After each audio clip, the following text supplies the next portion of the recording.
Billionaire restaurant tonight was dazzling to the point of suffocating. Giant crystal chandeliers hung suspended from the high ceiling, casting an expensive golden light that reflected off diamond jewelry and glasses of wine, costing the equivalent of an average person's monthly salary. The air was thick with the scent of luxury perfume and subtle arrogance. In a secluded corner booth, Daniel Hayes sat, out of place but far from submissive. Daniel, 36, wore an ash-gray suit. It was clean and impeccably pressed, but the slight fraying at the cuffs betrayed its age. He paid no mind to the curious or disdainful glances from the surrounding tables. His only concern right now was the two little angels sitting on either side of him, Mia and Ellie, 5-year-olds with golden hair and large, sparkling eyes. "Daddy," Mia whispered, fiddling with the heavy silver fork. "This fork is so shiny I can see my big nose in it." "Shh," Ellie giggled, covering her mouth. "Stop playing around. Daddy said he's meeting a special friend tonight."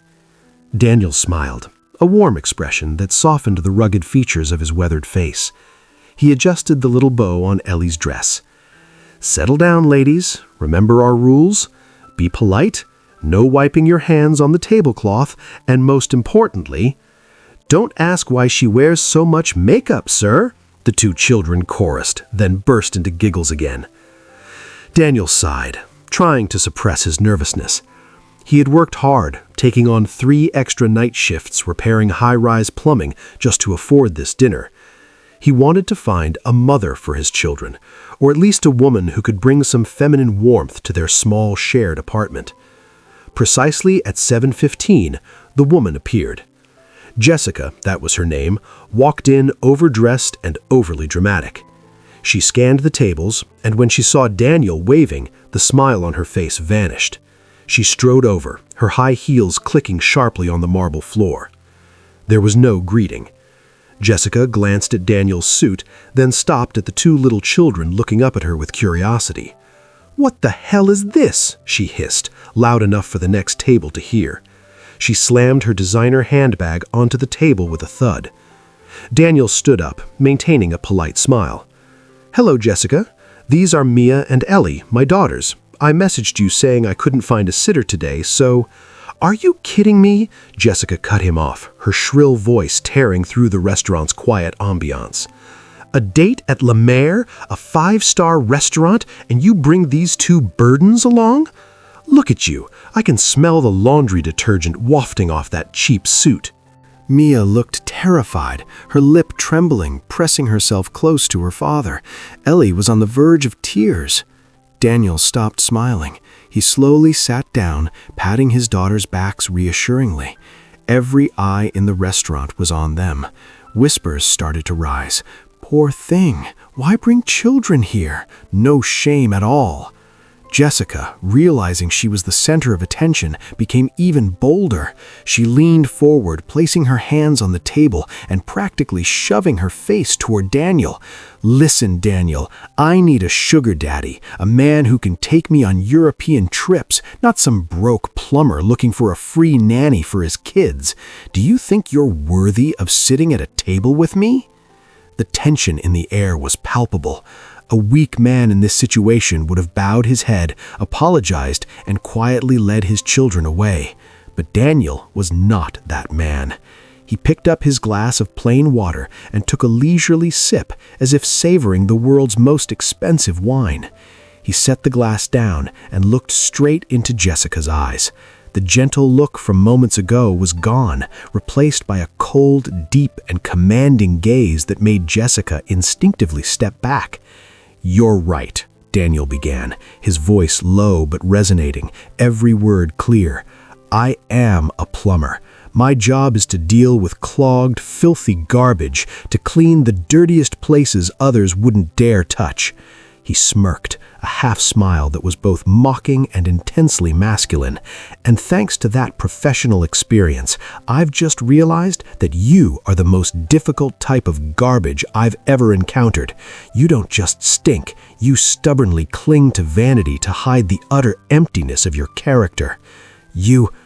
How dare you?" Jessica stammered, her face flushed with fury.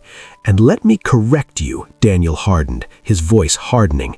"I am not looking for a nanny. Nannies are highly paid and require patience and affection, things that you, with your small, petty soul, will forever be unqualified to provide. Now kindly leave before my daughters pick up bad habits from you." "You bastard," Jessica shrieked. She grabbed the glass of water on the table, intending to splash it directly into Daniel's face. Mia and Ellie screamed. Daniel didn't flinch, ready to take the full hit to shield his children. But the water never reached its target. A slender hand, wearing a solid gold Rolex, suddenly appeared and snatched Jessica's wrist mid-air. The grip was so strong that she cried out in pain and dropped the glass onto the table. Water splashed everywhere, but not a single drop touched Daniel and his daughters. Alara Voss had arrived. The famous CEO, nicknamed the Ice Queen, stood there in a meticulously tailored black evening gown, radiating an aura of power that made people hold their breath. She didn't look at Jessica. She stared intently at the spilled water. "My restaurant uses Baccarat crystal glasses," Alara said, her voice icy and sharp as a razor. "If you break one, you'll have to sell that fake handbag and still might not afford to replace it." Who are you? Let me go," Jessica struggled. Alara flung her hand away as if discarding a piece of dirt. She turned to the trembling restaurant manager nearby. "Escort her out and memorize her face. She is permanently banned from all Voss Group establishments. The air here is too clean for her character." Jessica paled, realizing who was standing before her. She mumbled a few words, grabbed her purse, and fled the restaurant in utter humiliation. Silence descended. Alara turned back to Daniel. She expected a flood of gratitude or the embarrassment of a poor man before his wealthy savior. But Daniel merely pulled out a napkin, calmly wiping the spilled water from Ellie's dress, then looked up at Alara and shrugged. "You just chased away the person who was going to pay for my dinner. She was awful, but at least her wallet was thick." Alara paused for a second, and a slight curve appeared at the corner of her mouth, a rare smile. She liked his defiance. She liked how he wasn't swallowed up by her aura. "I hate eating alone," Alara said, her voice losing some of its chill. She pulled out the chair opposite, where Jessica had just been sitting, and sat down naturally, as if it were her rightful place. "You're good, Plumber. May I sit here?" Mia and Ellie widened their eyes at this beautiful and powerful woman. Ellie shyly held out her fork. "Miss, are you a princess? Did you just chase the wicked witch away?" Alara looked at the little girl, her gaze softening strangely. "Yes, I did, and the princess is hungry. Do you mind if the princess shares your spaghetti?" That dinner unfolded in the strangest way of Alara's life. She, the woman who controlled a multi-billion-dollar corporation, who always dined with financial reports and scheming partners, was now sitting and listening to two 5-year-olds talk about their neighbor's cat and watching Daniel perform a disappearing pea trick. Daniel didn't ask about her company, didn't flatter her. He talked to her like a normal friend. The simplicity and warmth from the three of them were like a small fire warming her cold, years-frozen soul. But Alara's world never allowed her peace for long. Just as dessert was served, Alara's phone vibrated incessantly on the table. She glanced at the screen. A text from her trusted assistant popped up. "Red alert. Sterling called an emergency board meeting for tomorrow morning. He has doctored videos to smear you. Stock is plummeting. He's going for a coup." The bad news hit her like a punch to the chest. Sterling, the ambitious vice president, had finally made his move. The intense stress accumulated over months, combined with skipping lunch and only drinking black coffee, created a perfect storm in her body. Alara felt her head spin. The laughter of Mia and Ellie suddenly seemed distant. Cold sweat broke out on her forehead. Her heart hammered, then skipped a beat. Her vision blurred into splotches of color. "Miss Alara? Daniel's voice called, laced with worry. Alara tried to stand to maintain her composure, but her legs refused to obey. I need, she whispered, and then the whole world went dark. Alara collapsed onto the cold restaurant floor. "Mommy!" one of the children screamed in panicked confusion. The entire restaurant erupted in chaos. Phones were instantly raised.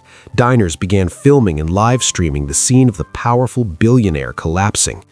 Alara Voss collapses. Ice Queen melts down. The sensational headlines were already starting to spread. But amidst the chaotic crowd, Daniel Hayes did not panic. The moment Alara fell, the gentle single dad persona vanished. In its place was the Daniel of the past, a military doctor, a crisis management specialist on the battlefield. "Back off. Everyone, move back 2 meters, immediately." Daniel's voice boomed like thunder, full of authority and command, startling the curious crowd into retreating. He didn't tremble or scream senselessly. He knelt beside Alara, his movements quick, neat, and precise, as if performing a routine practiced 1,000 times. He pressed his fingers against her carotid artery. Her pulse was rapid, weak, and thready. Her skin was cold and clammy. Her breathing was shallow. Acute hypoglycemia leading to shock due to stress, Daniel diagnosed mentally in just 3 seconds.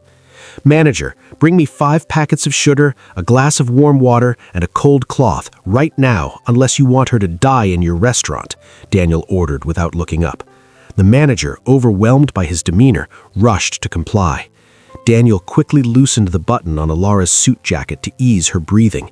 He lifted her head, resting it firmly on his lap. When the sugar and water arrived, he tore open the packets, decisively pouring the sugar straight into her mouth, then forcing her to drink water to dissolve it. "Swallow," he whispered into her ear, his voice deep but coercive, like an anchor tethering her to life. "Alara, can you hear me? You are not allowed to collapse right now. My daughters are watching. Swallow." His calloused hand gently patted her cheek to stimulate a reflex. A few seconds stretched into an eternity. Finally, Alara coughed violently, her eyelids fluttering. A faint color returned to her pale lips. She opened her eyes, seeing Daniel's worried but resolute face close to hers. "You," Alara said weakly. "Be quiet and breathe evenly," Daniel commanded, his hand still firmly gripping her shoulder, transferring warmth to her trembling body. He looked up, his gaze sharp as a knife towards the phones pointed at them. "Anyone still filming, I will personally smash that phone. Get out of here." The crowd dispersed. Daniel gently but powerfully lifted Alara into his arms, then turned to his 2 frightened daughters huddled together. "Mia, Ellie, follow Dad. We're taking her to the restroom." The next morning, the top floor of the Voss Group tower. The boardroom was packed. Sterling sat in the chair reserved for the chairman, a triumphant smile on his face. On the large screen was the video of Alara collapsing last night, though the part where Daniel saved her had been edited out, alongside charts showing the stock plummeting. "Ladies and gentlemen," Sterling said, his voice feigning worry, "it's clear Miss Voss is no longer physically or mentally capable of leadership. She is single, has no family, and is psychologically unstable. We need a stronger leader. I propose a vote to depose." The boardroom door flew open with such force that it slammed against the wall. All eyes turned to the doorway. Alara walked in. She wore an immaculate white suit, perfectly made up, her demeanor colder and more haughty than ever. But what shocked everyone wasn't her appearance, but the man walking right beside her. Daniel. Gone was the frayed suit from last night. He wore a perfectly tailored black suit, accentuating his tall build and broad shoulders. He walked side by side with Alara like an equal partner, not behind her like a bodyguard. In his hand was a thick stack of documents. "Apologies for being late," Alara said calmly. "I was busy disposing of some garbage before coming here." Sterling leaped to his feet. "What is this Plumber doing here? This is a confidential meeting." Daniel stepped forward, positioning himself between Alara and Sterling. He placed the stack of documents on the table. The sound of paper hitting the wood was dry and sharp. "I am Daniel Hayes, Ms. Voss's new strategic and health advisor. Daniel's voice rang out, composed and confident, completely overshadowing Sterling. "And I am here to inform you, you have poked the wrong hornet's nest." Daniel turned on the projector. It wasn't boring slides, but Alara's detailed medical records proving she was completely healthy, merely suffering from temporary exhaustion. Next, he dropped a bombshell. Encrypted emails and messages Sterling had sent to media outlets to orchestrate last night's filming, using it as an excuse to depose Alara. "This is not a medical issue." Daniel looked around the room, his sharp eyes analyzing each shareholder's face. "This is a cowardly coup d'etat exploiting your trust. Sterling is not concerned about the CEO's health. He wants this chair, and he's willing to sacrifice the corporation's interests to achieve it." The strategic thinking of a former military officer was thoroughly applied by Daniel to the business world. He dissected Sterling's conspiracy logically, concisely, and ruthlessly. He gave Sterling no chance to retaliate. "Mr. Sterling," Daniel turned to the man whose face had gone chalk white, "you claim Ms. Voss is psychologically unstable. Yet according to my analysis of your behavior and voice in the last 5 minutes, your heart rate is spiking. Your pupils are dilated, signs of fear and deceit. I suggest you worry about your own blood pressure before worrying about others." The room was silent. Shareholders began whispering, then turned to look at Sterling with angry eyes. The tide had turned. Sterling completely collapsed before the irrefutable logic of the plumber. At the end of the meeting, Alara retained her seat. Sterling was escorted out by security. In the CEO's private office, Alara sat down, breathing a sigh of relief. She looked at Daniel, who was standing by the window, looking down at the city. "You saved my life," she said, her voice trembling with suppressed emotion. "And today you saved my entire career. I don't know how to thank you enough." She opened her drawer, took out a pre-signed check, and filled in an enormous sum, enough for Daniel and his daughters to live comfortably for life. She walked over, handing it to him. "This is a token of my gratitude. Please take it. You deserve it. You can ensure Mia and Ellie attend the best schools." Daniel looked at the check, then into Alara's eyes. His gaze darkened. The warmth vanished, replaced by a man's wounded pride. "Do you think I did all this for money?" Daniel asked, his voice cold. "No, I just wanted to," Alara stammered, flustered. "I saved you at the restaurant because my daughters shouldn't see someone die right in front of them," Daniel cut her off, taking the check. "And I helped you this morning because I hate bullies like Sterling. I did it because it was the right thing to do, not as a service for you to pay for." Rip. Daniel tore the check in half right in front of Alara. The sound of ripping paper echoed sharply in the luxurious room. "Don't use money to insult me, Alara," he said, his voice hard but carrying a hidden sadness. "I may be poor, I may be a plumber, but I don't sell my dignity. Keep your money." He turned his back and walked straight toward the door without looking back. "Daniel," Alara called after him, but the door had already closed. She stood there, in the middle of the vast, powerful office, looking at the shredded pieces of the check falling to the floor. For the first time in her life, Alara's money, her ultimate weapon, was useless against the dignity of a plumber. She felt both insulted and strangely captivated. Refusing to accept defeat, Alara sought out the old apartment complex where Daniel and his daughters lived. She hadn't come to apologize. She had come to negotiate. Daniel opened the door, a grease-stained wrench still in his hand. Seeing the billionaire standing outside his home, he frowned. "If you're here to offer another check, the trash can is just to the left of the hallway." "I'm here to hire someone," Alara stated directly, her voice cold and professional. "The position of security and strategy advisor. I need someone with the cold mind of a military doctor, and most importantly, someone who cannot be bought by my rival's money. You are the only person who meets those criteria." Daniel was ready to refuse immediately. He didn't want to be involved in her complicated world. But then his eyes glanced at Ellie's worn-out sneakers in the corner, and the kindergarten tuition notice stuck to the refrigerator. "This is a job," Alara added shrewdly, recognizing his hesitation. "Fixed salary, full family health insurance, and tuition support for employees' children. It's not charity, it's an exchange for labor. You sell skills, I pay." Daniel remained silent for a long moment. He wiped his hands on a rag and sighed. "Fine, but remember, I work for you, not as your slave." However, this working relationship quickly turned into a battlefield.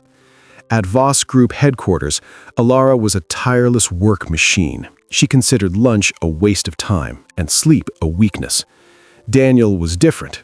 He considered his client's health his top priority. At noon, Daniel walked into her office, snatched the fourth cup of black coffee of the day from Alara, and set down a box of nutritious lunch. "Eat, 15-minute break," Daniel commanded. Alara glared, her fingers halting their furious typing on the keyboard. "What the hell are you doing? I'm finalizing a contract with a European partner." "The contract can wait, but your stomach can't," Daniel replied calmly, crossing his arms and blocking the computer screen. "You hired me for security, and right now, the biggest threat to the CEO of this corporation is your suicidal lifestyle." "You're just an employee. Don't you dare give me orders," Alara shouted, her patience hitting rock bottom. "I pay you to protect me from enemies, not to be my nanny." Daniel didn't flinch. He stepped closer, narrowing the distance, forcing Alara to look up at him. "I'm the one keeping you alive so you can remain the boss." His voice was deep and firm, overriding her shout. "If you collapse again, Sterling or anyone else will tear this company apart. Eat, or I will flip the main power switch on this entire floor." Alara gritted her teeth, her hands clenched into fists. No one had ever challenged her like this. You're fired. Get out now." The tension was razor thin. Daniel looked at her, his eyes filled with disappointment. He turned to leave when his phone rang. It was a call from Mia and Ellie's kindergarten. "Mr. Hayes, the school's main water pipe burst. Water is everywhere. We have to close immediately. Could you come pick up the girls?" Daniel froze. He was at Voss Group headquarters, but his car was 20 miles away in the repair shop due to a breakdown this morning. He couldn't make it in 30 minutes. Alara saw the change in Daniel's expression, and her anger paused. She vaguely heard the content of the call. A moment of hesitation passed. Then the sharp logic of a manager took over. This was a chance to re-establish order, or at least she owed him one life.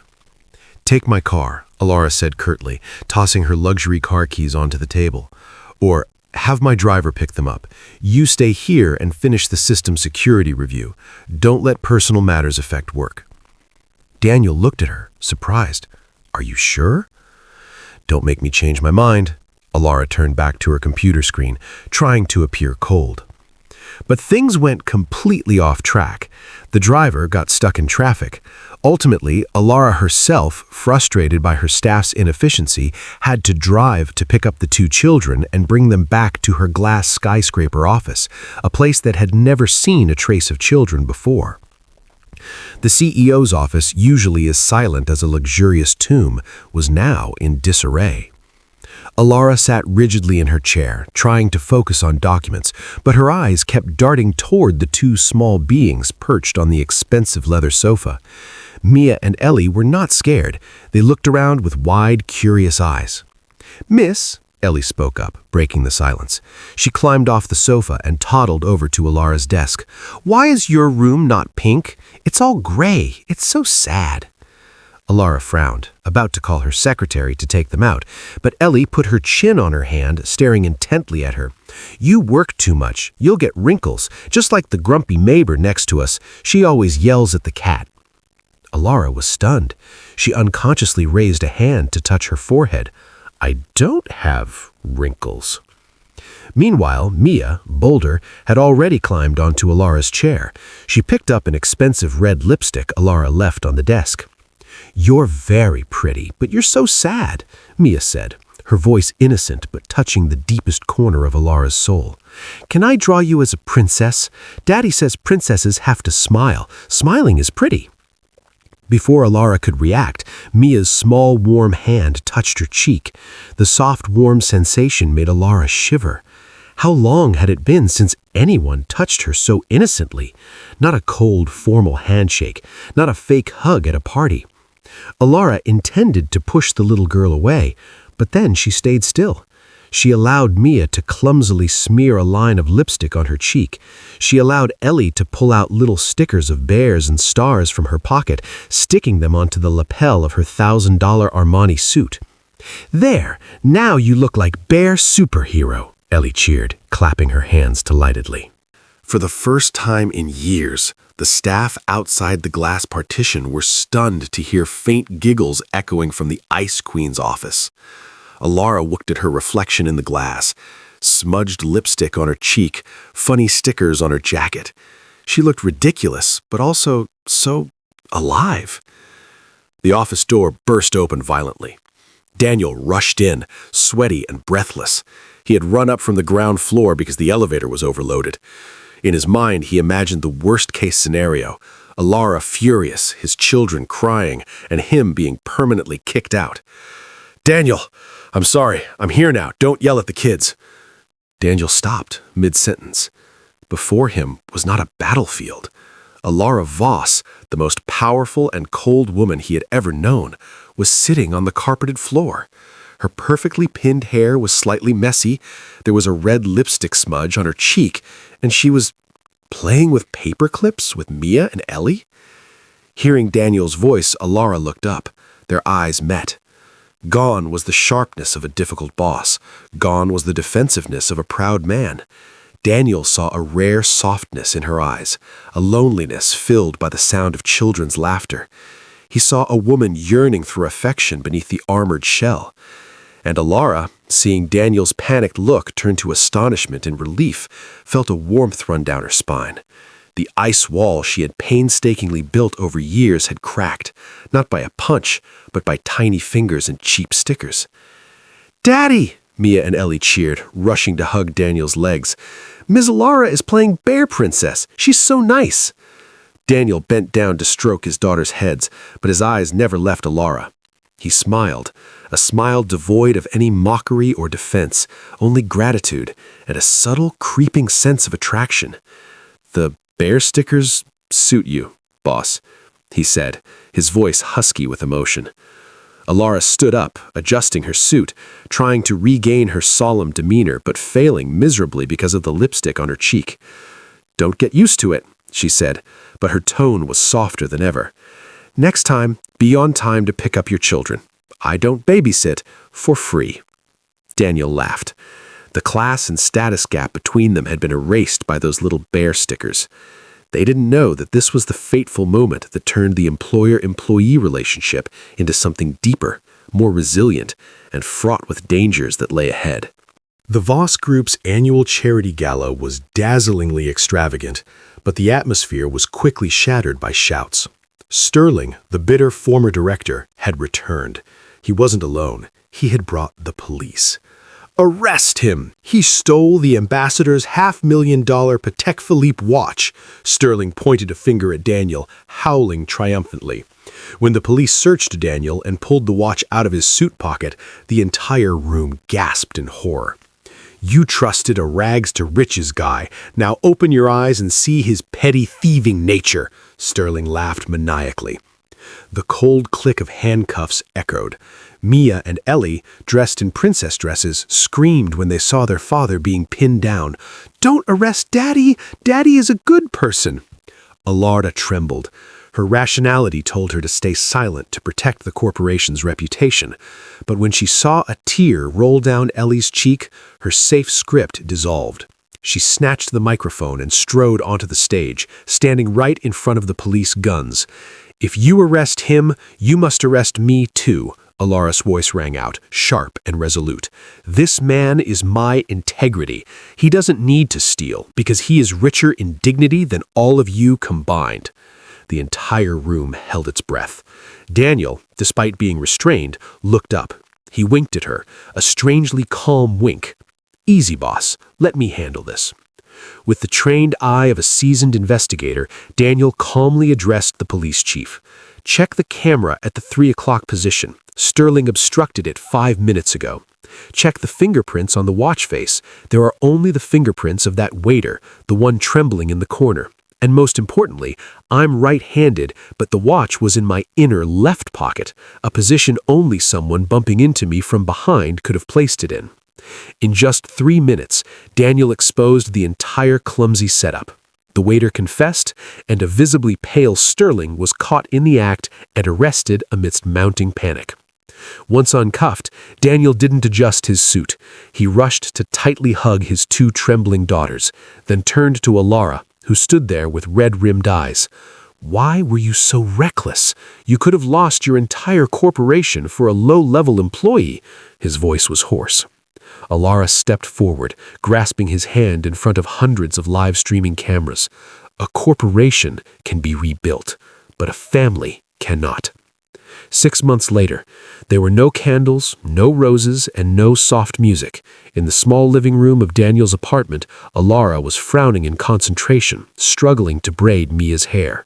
Daniel walked out of the kitchen, wearing an old apron and holding a ladle. He leaned against the doorway, looking at the 3 women in his life. "Hey, Alara," he called abruptly. "What is it? Don't distract me. This braid is too hard." She didn't look up. "The girls say they're tired of calling you Miss now. They want to switch to Mom. How do you feel about that?" Daniel scratched his head, his expression nonchalant. "I think it might be a bit bothersome, but truth is, I'm tired of calling you boss, too. Wife sounds much better." Alara froze. She looked up, seeing the man proposing to her with a ladle. Tears of happiness streamed down her cheeks. She dropped the comb and rushed into his arms, the place that smelled of cheap fabric softener but was the warmest and safest place in the world. "Fine, but you still have to cook." "Of course." Daniel kissed her forehead, tightening his embrace. A Hayes man never lets his wife go hungry. Mia and Ellie cheered loudly, bouncing on the sofa. The family portrait was finally complete, pieced together from broken fragments, challenges, and an unshakable love.